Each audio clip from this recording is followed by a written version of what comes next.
Weight of the world on my shoulders. Man, y'all know the half. No, y'all don't. Niggas be having nothing to do with nothing.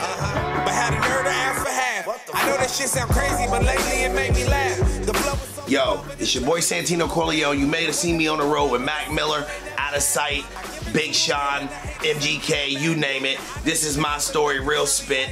Wait, what else was I supposed to say with that?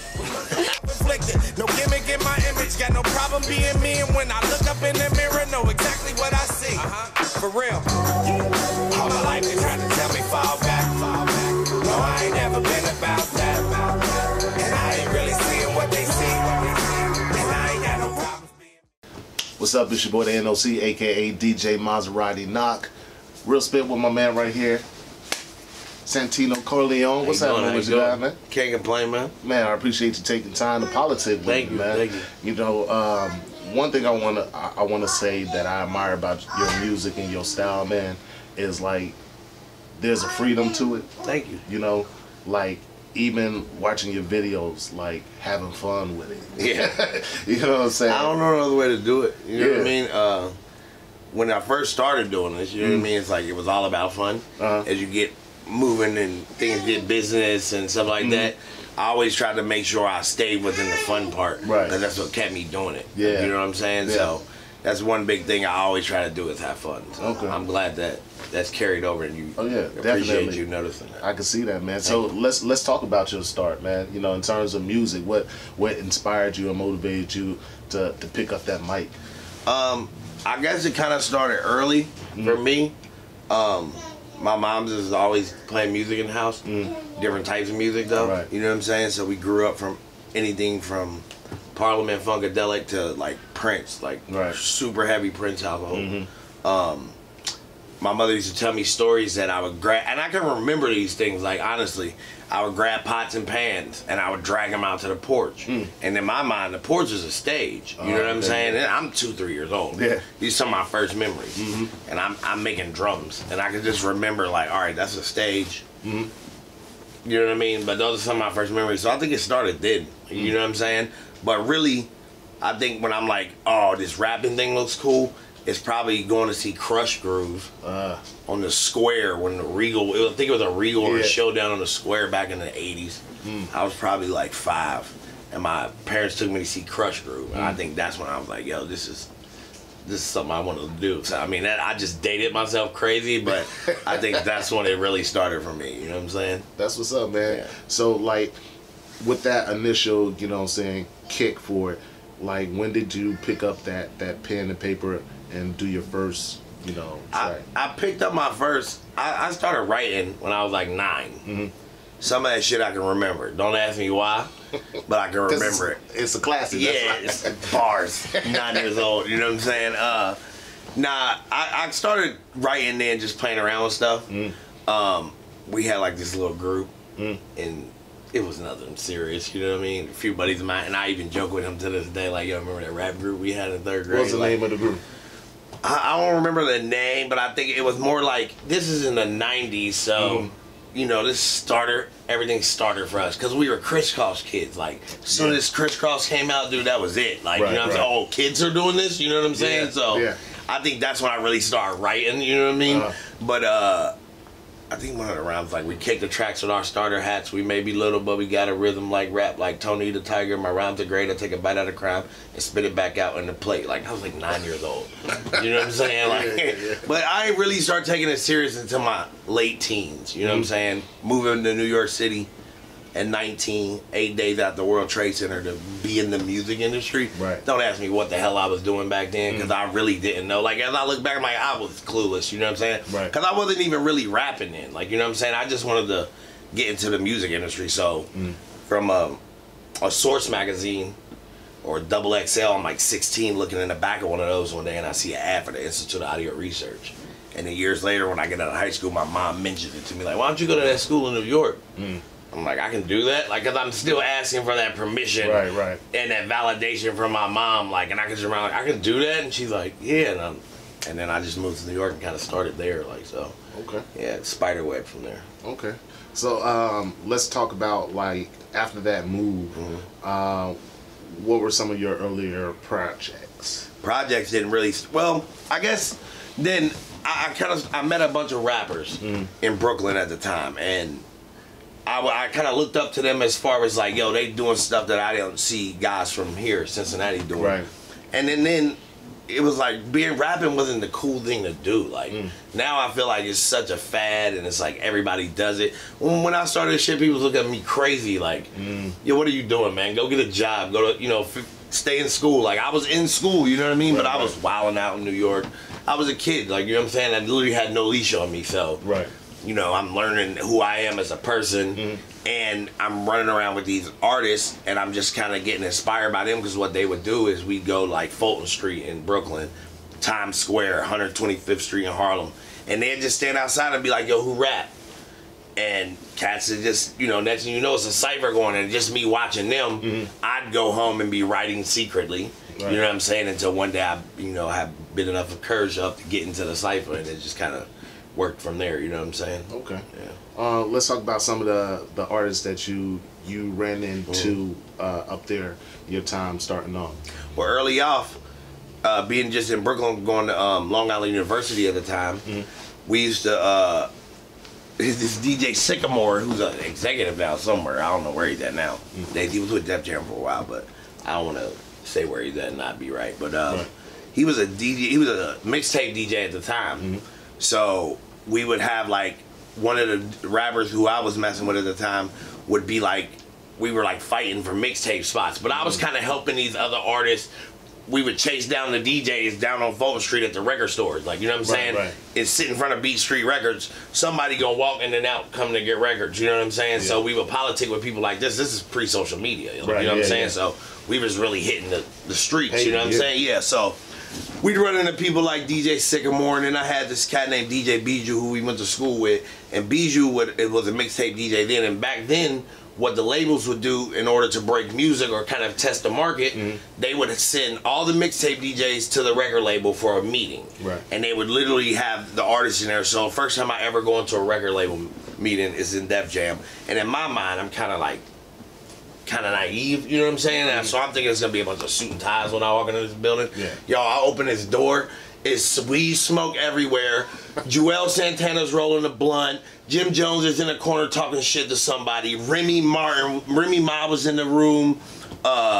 It was just like boom, like I was like, I have arrived. Like I don't even know how it happened. Like a lot of stuff in my career has happened that way. Like it just kind of happened accidentally. I was in the right place at the right time. Right. So they would have Bijou come up because he was in the mixtape circuit, and they would white label CDs. And what they would do is like, all right, say I'm doing a project and I want to test this record out. We're gonna print it up on white labels. You know what I'm saying? Give it to the mixtape DJs. They put it in the mixtapes. It hits the streets, and the streets kind of tells you, all right, we fucking with this or not. You know what I'm saying? So that's how a lot of like people would pick their records. Funny story. Joel Santana literally handed me Santana's Town on white label. You know what I'm saying? Going through those meetings back in the day, I had like the Cassidy Freeway battle on VHS. Like, that was like, I brought it back here, people like, yo, how the fuck do you have this? Like, you know what I'm saying? Being in these label meetings, like, A&R, yo, check this out, you know what I'm saying? Like, shit would get passed around. So I'm kind of from that era, like, mixtapes, having to go find your mixtape, you know what I'm saying? Like, hunt it down in New York, like, oh, I heard they got that one on 125th Street. Well, we in Brooklyn, fuck it, we get on a train, like, you know what I'm saying? So just that kind of whole early 2000s, late 90s, early 2000s era shit that I was in New York City, kind of building myself up as an artist then, you know what I'm saying? And I wound up coming back home just because New York had kind of got the best of me at the time, you know what I'm saying? So that transition back here in the city, coming back to your home and everything like that, what motivates you to keep doing music, you know? Well, what was those first moves when you came back? Being in New York, it was like, all right, I gotta compete. Yeah, everything's in kind of like your backyard in New York. I always tell my New York friends, like, yo, y'all spoiled. Like, Def Jam is in your backyard. You know what I mean? As big as you think the music industry is, it's not that big. You know what I'm saying? So you know somebody that knows somebody. The same way I wind up in those buildings. You know what I'm saying? Like, how did I just wind up in there? Because I was just in those right circles. You got those opportunities there. You know what I'm saying?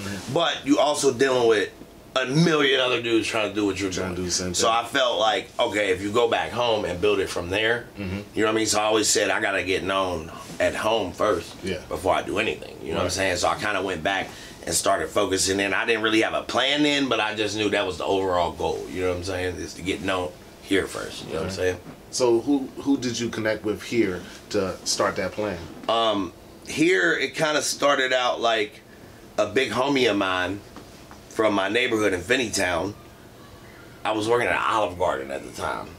And like they kind of knew I was coming, because I was doing like, I wasn't really rapping like I said at the time, but I was helping my New York friends kind of put projects together. You know what I'm saying? So I was bringing those projects back here, letting my homies hear them. You know what I mean? So they knew I was kind of involved with something out there. Like, you know what I'm saying? I also had a producer from here, shout out to B Izzle, who was like the first person sending me beats, like giving me beat CDs, and I was going to New York with them, letting the New York artists that I mess with get on those beats to kind of help B Izzle back here. Yo, I got New York dudes spitting in your beats, like, you know what I'm saying? So that he kind of became my first producer in that aspect, and that's really where I kind of started writing my own music. But when I come back here, my big homie kind of knew I was connected with something out there, so he calls me one day. He like, yo, you gotta meet my homie. He from New York too. And I'm like, all right, where y'all at? And he says, come down to the studio down on Beekman at the time, Fade to Black at the time. And I met Mike Toombs that day, and I literally been friends with Toombs ever since. Like, we recorded something that, like, some freestyle shit over to a Young Jeezy beat, I think. You know what I'm saying? Like, and that's kind of where it started there with me. And I think I was recording with people in the city and stuff like that. And then I kind of wound up at Natty Boy Records with Bino. Through Mizike, another person I kind of ran in and connected with at the time. So Mizike had kind of got into some trouble and had to go sit down for a while. So he literally kind of sat down with Bino. I wasn't even like around for this, but he's like, yo, kind of put him under your wing. You know what I'm saying? So Natty Boy Records wound up signing me. You know what I'm saying? So and there, that was like literally Cincinnati rap boot camp at the time. Like everybody who's anybody in the scene came through there at some point. You know what I'm saying? From K Rally to Showtime to Cross to you name it. That era, it was coming through Natty Boy Records at some point, some way. You know what I'm saying? So that's really started here for me there. You know what I'm saying? So your first project with them, how did that feel? That was called, shit, what the hell was that called so many projects ago? That first one was called South City. And at the time, everybody was like, you know, popping beans heavy. Like, this is back in the day, you know what I'm saying? So I just kind of felt that movement. And I was a party kid at the time. I always partied everywhere I went. You know what I'm saying? Like, white kids, black kids, don't matter. I'm just there in the moment, you know what I'm saying? So I just kind of took that vibe of what was going on in the city at the time. I was like, yo, I want to do kind of something that's got to do with that. So I called it like Salutations, because I felt like it was my arrival, you know what I'm saying? But the Sal was in parentheses. I'm a stoner, by the way, so sometimes I may overthink things, you know what I mean? But yeah, I did my first project there, and then being in that studio, I met like DJ Slick Rick, who would be like, yo, I work at Vito's tonight. Come MC these parties with me. I'm like, MC parties? Like, fuck it, I'll go. Now, mind you, Vito's is a pretty fucking tough crowd. Like, you know what I'm saying? Like, you gotta be on your shit in Vito's. So, Slick would be up there rocking the crowd and it just hand me the mic. So, I would just imitate what Slick was doing. Like, you know what I'm saying? And then I kind of learned how to rock crowds, because I always felt like, all right, if you can rock this Vito's crowd just MCing, you know what I'm saying, and they ain't throwing no bottles at me up here or being like, yo, get that dude the fuck off the mic, like, then I'm all right. Like, you know what I'm saying? Like, Cincinnati's a tough crowd, bro. Like, it is. I've learned that in my travels, you know what I'm saying, later on down the line. But it started there where Slick kind of throwing me microphones, like, here. And then I met Skinny Fresh at the time, who's Master Fresh now, because he's been through so many name changes. That's how long we've been here. But we were all young, like, God bless the dead, Calico, his dreads were like this long then. Like, so we were just kids kind of coming up in this garage almost. Like, that's where I learned how to do studio etiquette and writing and making sure I was writing full songs and stuff like that. So that's where that kind of began. And around that time, I also realized, like, all right, I got to get into these shows. You know what I'm saying? But I also knew my market. And, like, I've never been, like, a hood rapper. You know what I'm saying? Like you said, my music's kind of free. Because it's who I am as a person, and I never have pretended to be anything I'm not, nor that I can't even do that. Like, you know what I'm saying? So, and you mentioned that in one of your songs too. Being Me, I think you're probably referencing. Yeah, that's one of my favorites. That's one of my favorites, because I really don't. That's why one thing about music, I think I can always be able to do that. I don't care how old I get. It's because Right. I'm just being myself. Like, you know what I'm saying? As my life grows and changes, my music changes with it. You know what I'm saying? So I learned how to really get in becoming an artist there in Natty Boy Records. But then I started venturing off on the shows when I kind of ran into this group called Self Diploma. So that's when I started getting all these bigger shows opening up for bigger name artists at the time, where we were like in situations where we met Mac Miller when he was 18 and we became friends with the kid, you know what I'm saying? And we watched him at, like, the first time we met Mac, he was in a 4-door Volvo when they pulled up for his first tour. A year later, he had a tour bus. A year later after that, he has two tour buses. A year later after that, it's a tour bus with a recording booth on it.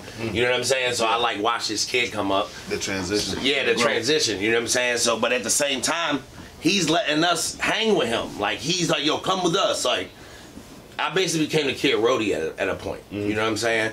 God bless his soul, too, because he just passed away not too long ago. But that kid opened a lot of doors up for me here because a lot of these college kids and kids on the internet knew who he was. Right. And they started associating me with him. Gotcha. So then it would get to points where I'd be out and they'd be like, yo, you that dude that be with Mac Miller, or you DJ Clockwork, because they used to think I was Clockwork. You know what I'm saying? And that's why we always say we brothers. Mac thought we was real brothers for a long time. Like one day we were out on tour somewhere and Clock's parents came.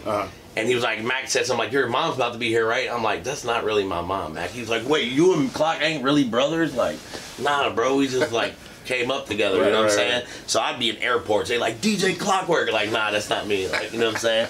But then I started noticing the shift after putting out music and doing shows, like, people started noticing who I was and not Clockwork, you know what I'm saying? So I always told Mac, even when he was here, like, yo, you did a lot for us, like, just opening the door for a whole different scene for me, you know what I'm saying? Because, like I said, you do Vito's crowds versus these college crowds, the Mac Miller crowd is two ends of the spectrum, you know what I'm saying? So I've been blessed in my little run to be able to done a lot, you know what I'm saying? Yeah, and it's dope that you can, you know, I won't even say cater to both crowds, but like maneuver, you know what I'm saying?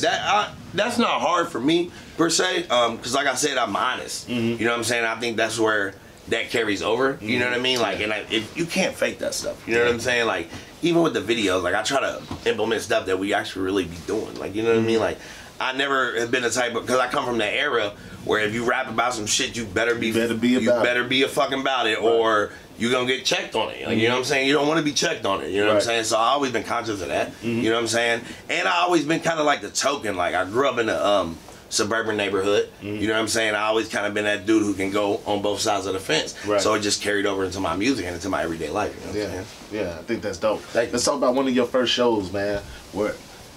All right, first, what was your feeling before you hit that stage? I think my first show for real was like performing at our college at LIU. And speaking, we were talking about Dave Chappelle before, and Donnell Rawlins actually was the host of the show. So wow, I didn't even really think about that. I should write about that in a song or something. But yeah, and he like roasted me and my boy, like, you know what I'm saying? Like, he was a comedian. So like, and I remember my boy, I was kind of hype man for real.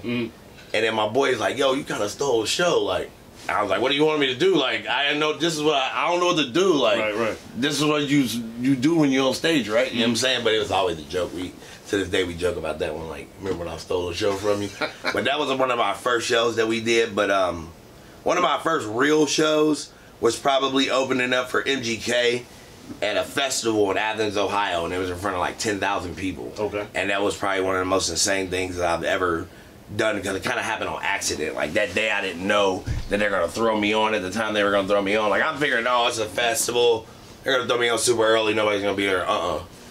You getting out of the thick of things, you know what I'm saying? So it was like I had to figure it out right then and there. And then like 2 weeks later, I went to Self Diploma group at the time doing shows. They have a Fountain Square event that they were doing, and the first time I did Fountain Square, they like, yo, you got an hour set.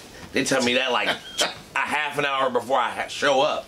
Wow. So I'm like, what do you mean an hour set? Like, I don't even think I got an hour's worth of music. Like, but I spaced it out into an hour. I almost died up there too. Like, that's a rough one, bro. An hour long of, and you're nobody. Like, nobody really knows who you are. That was my first big show here. You know what I'm saying? So it was just a lot. I mean, it's so much, man. I've opened up for MGK, Mac, Big Sean, And these are all dudes that were coming up, you know what I'm saying? So it was like the perfect storm for me. Like, you know what I'm saying? Like, I always tell people, always ask me, oh, how can I do this? I'm like, dude, I can tell you how I did it, but that ain't gonna mean that it's gonna work for you. You know what I'm saying? Like, the stars were aligned when I was coming up as far as that run, you know what I mean? Like, with the shows and stuff, but I made it work for me by having my own media. Right. You know what I'm saying? As social media was growing, I'm like, all right, so if I'm gonna be on stage in front of 10,000 people, I'm leaving there with a picture of me on that stage or a video or something, you know what I'm saying? So I would get those and kind of put them out myself. I wouldn't wait on these promotion companies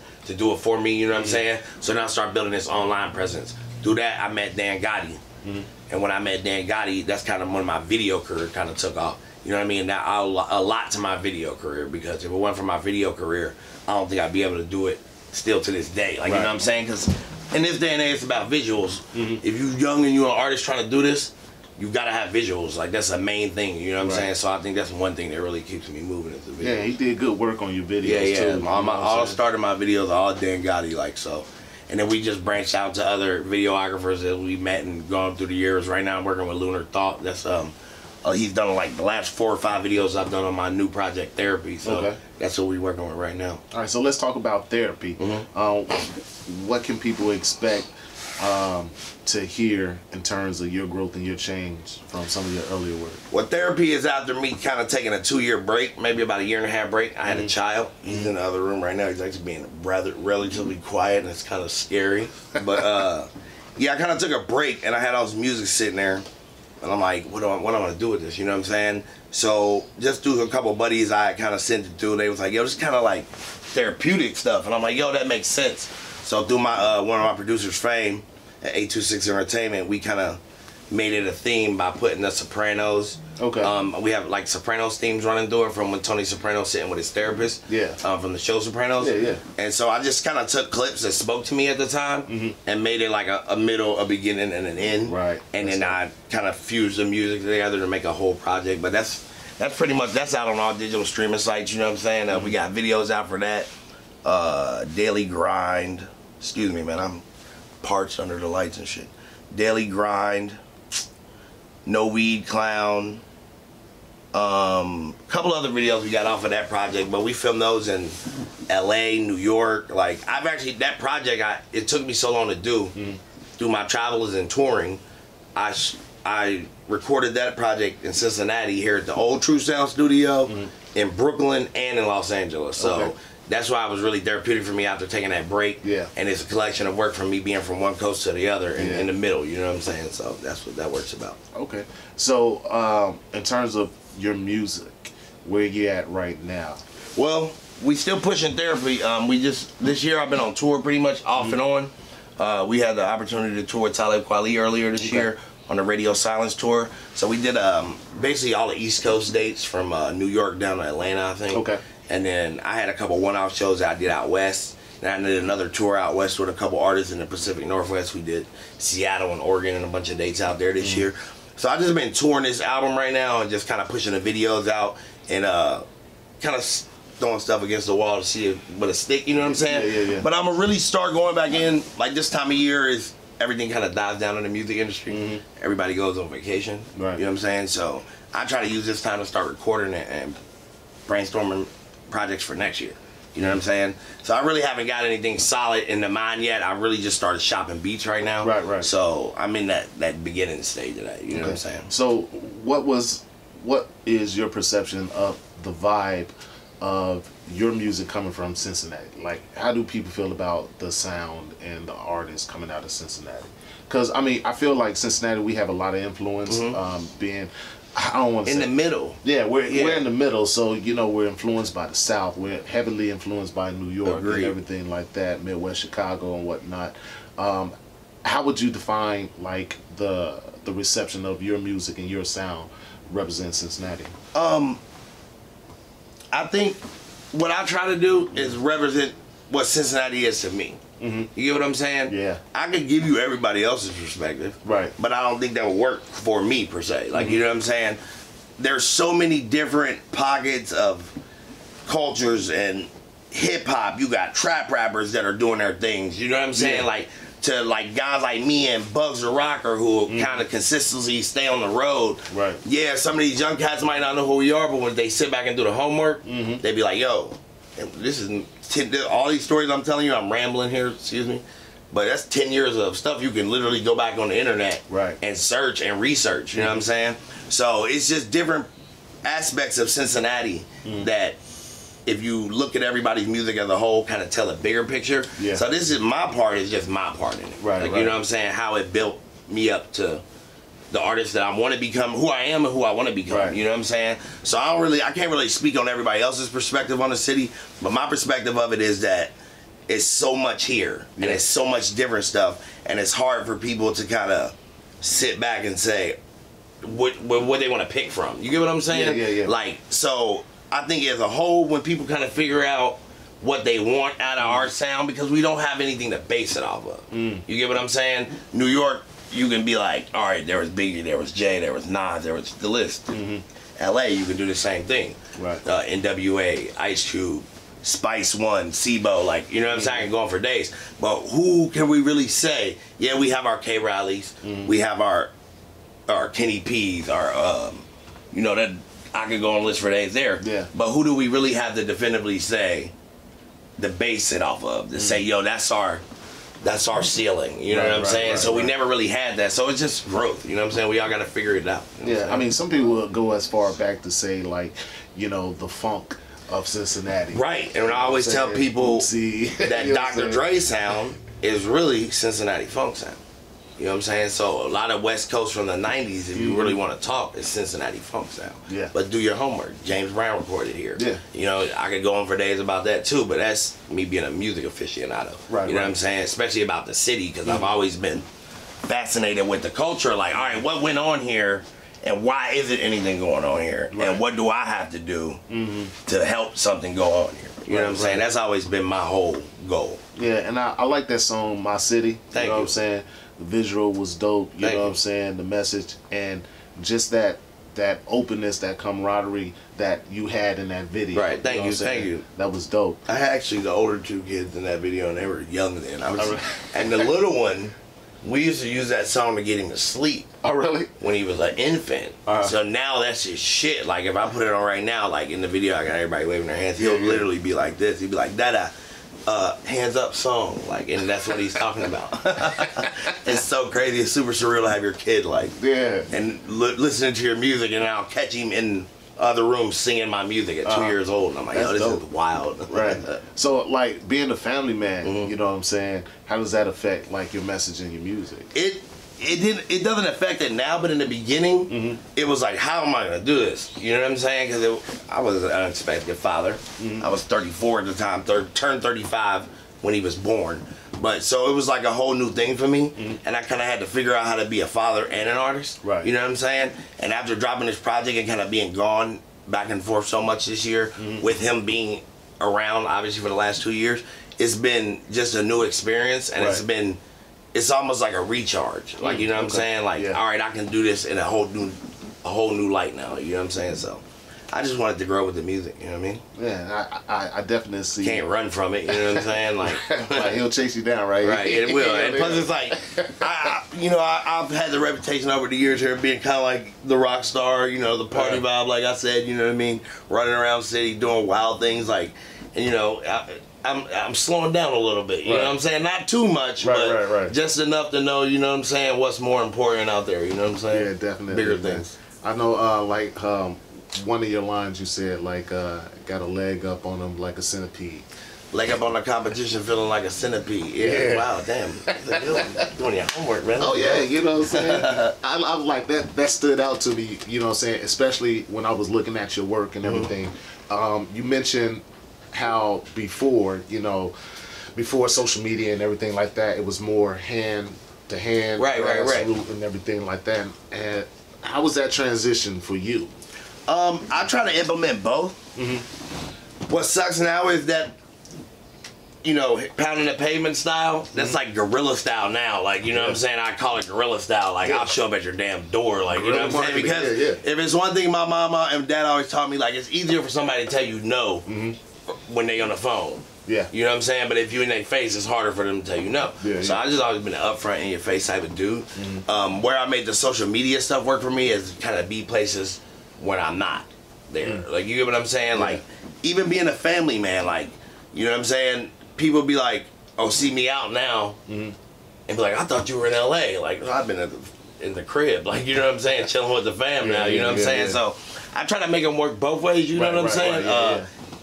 Social media can get you in trouble. You know what I'm saying? It has in the past for me sometimes. But that's just a growth thing with everybody, I think. Get you in trouble? I mean, just girls, you know what I'm saying, over the years. Not with my girlfriend, not just in the past. You know what I'm saying? But you know how that is. Yeah. Especially when you're a rapper, so. I've never been a rapper, but I've heard stories like social media can be fun, especially in the, you know, we were in the infant stages of all of that. You know what I'm saying? So as it grew, we were growing with it. You know what I mean? So it's kind of funny to look back and think about all the stories and crazy things we did over the years through social media. But like I said, with social media though, I can be places necessarily I'm not there at the time. You know what I'm saying? So definitely. It's just you got to make that work for you. You know what I mean? Yeah. So all right. I'm checking out your videos and everything like that, and your music, and like I said, that openness and that freeness that you have. You was talking about wilding out in the city and everything like that, and I forgot the name of the video, but it showed you at a young age with your boys in the back. That's Never Die. Never Die. Never Die. Yeah. And like the tone of it and like the music was like real soulful, and it was different from you know some of the other works that I heard from you. But that stood out when you just said that, like, yo, you kind of been lit for a minute though. Yeah. It's been a while, man, and you know what? Sometimes I'm super hard on myself, you know what I'm saying? As an artist, I feel like you're your worst critic. Yeah. You know what I'm saying? But sometimes I have to sit back and I tell my girl, like, damn, I done a hell of shit. Like, I ain't never satisfied, though. That's the problem with me. Like, you know what I'm saying? Like, that's what keeps me going, and it's also a curse at the same time. Because it's like, sometimes you never get a chance to sit back and appreciate what you've done. Right. Because you're so busy trying to top it. Yeah. You know what I'm saying? Like, yeah, those things are great, but I feel like if something happened to me and I wake up and I'm not here tomorrow, like, I feel like I could have done more. Like, you know what I'm saying? So I think that's just an artist struggle I always deal with. But, you know, it's been a long time. Like, you know what I'm saying? I started this as a teenager. You know what I'm saying? I just turned 37 years old. Like, right. So like you had mentioned Calico before, you know, he was in one of your videos. What was my brother? You know, you all's relationship like in terms of like the music and just the vision that you all had? We came up. Excuse me, I'm gonna take this off and get a little toasty under these lights. We came up in the scene together, and as he grew, you know, Calico was a big club. He had club records, and I always envied that about him. Like, man, you always got these DJs playing your shit in the clubs, like, and then the radio would get it. You know what I'm saying? He's got some classics from the streets if you do your homework. Like, you know what I'm saying? So we just came up, like I said, from Bino's basement. So as I'm growing, he's growing. And one thing about Calico he did for me, we always would talk, like, just me and him, whether we was smoking together, and we would talk about what we needed to do to continue this and keep the next steps going. You know what I'm saying? He met his untimely demise, of course, and his life got cut short, but I can just always remember sitting with him trying to figure out the next step. Like, you know what I'm saying? What we got to do next, bro. Like, you know what I'm saying? We got music together sitting in people's vaults places if we go digging for it, you know what I mean? But like, that was one thing about Calico. We really just talked about how to make it bigger than what we were doing at the time. You know what I'm saying? And I think like that camaraderie, you know what I'm saying, with artists here in Cincinnati is so important for the growth of our city. Yeah, for sure. For the music and everything, for us to reach the next level. And like you said, growth. What was one of your favorite albums that you worked with another artist here, or just in general? Probably one of my favorite, I want to go back to the era when I was working with Sparks Heavy, and we were doing The Hangover, and we had a studio on 6th and Main downtown. And at the time, I think it was this club called Lux across the street. Oh, yeah. So we would be in the lab 12 hours a day. You know what I'm saying? And it's a club literally right across the street.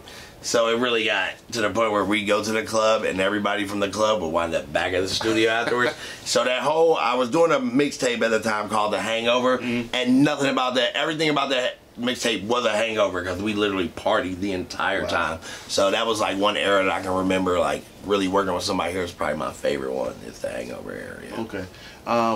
Who would you like to work with, either locally or nationally? Nationally, I'm kind of weird about that type of stuff. You know what I'm saying? Like, yeah, I got artists that I like, you know what I mean? Like, I'm super into Travis Scott right now. Like, you know what I'm saying? I listen to a lot of Travis Scott lately, but I'm weird about music. Like, I'm later on it. So, like, if somebody drops something today and everybody's like, oh, I'll wait 6 months until the hype dies down I can actually listen to it. You know what I'm saying? Locally, I've pretty much worked with everybody I want to work with. There's a lot of new guys. Papa Gore is this new cat that's coming up. He's real dope. I like Papa. I don't want to just start forgetting names here, but it's a lot of artists in the city that I'd like to work with, and a lot of new ones that are coming up that I really respect what they're doing.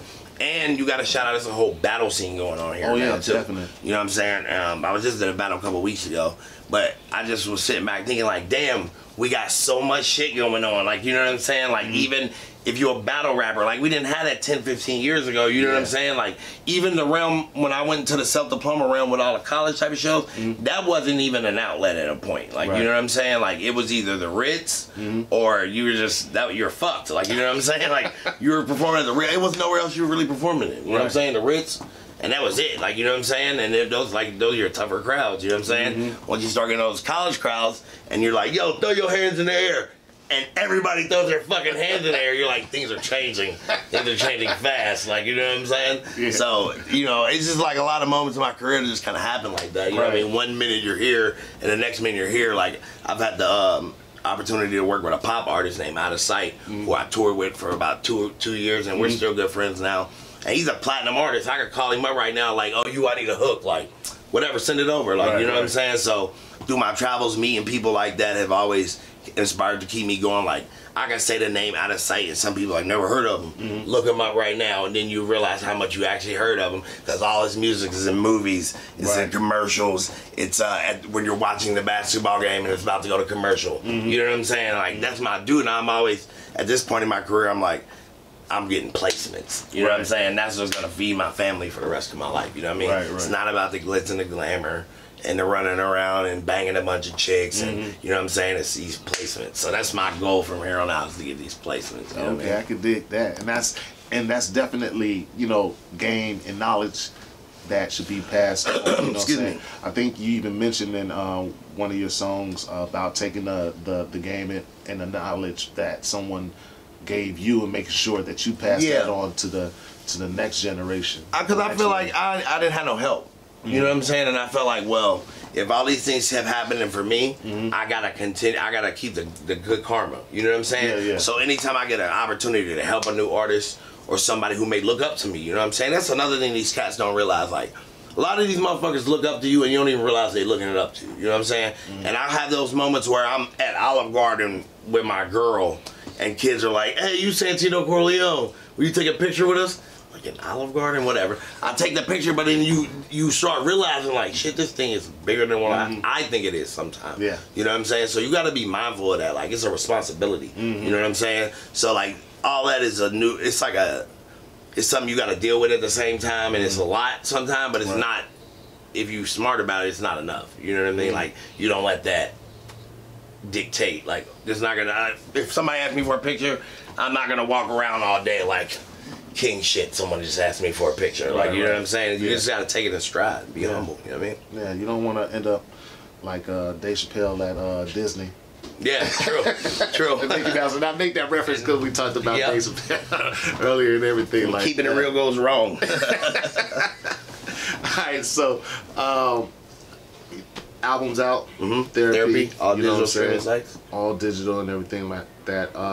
What would you say for the next wave of people coming in that's looking up to you, or, you know, admires your music and whatnot?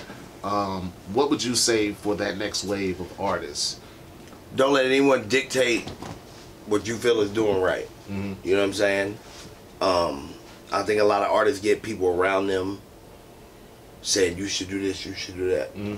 Yeah, it's good to have, but at the end of the day, remember that you started this on your own. You know what I'm saying? So you gotta kind of be mindful of that. You know what I'm saying? And just to be humble, man. And I always keep writing and keep working, and I always try to push the culture forward as much as I can. You know what I'm saying? Like, I'm super blessed to even be in a situation where people want to sit down and even talk to me about what I've done. Like, you know what I'm saying?